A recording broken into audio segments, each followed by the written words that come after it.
তো গাইস আগে ভিডিওটা দেখি তারপর ফানি কমেন্ট পড়ি।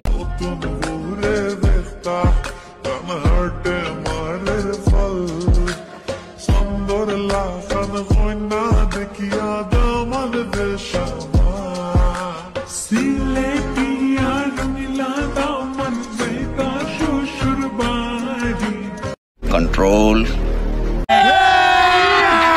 अभी मजा आएगा ना भिड़ो। এত বড় নদী কে সাঁতার দেয়?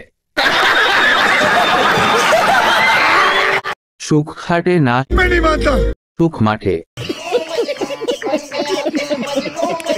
পাহাড়গুলো খুবই সুন্দর তো একটু সুখ খোঁজার চেষ্টা। यही नहीं अभी और सुनिए। ওড়না খুলে ভিডিও ভাইরাল করার চেষ্টা। बात तो सही है। জিনিসটারে ভাইস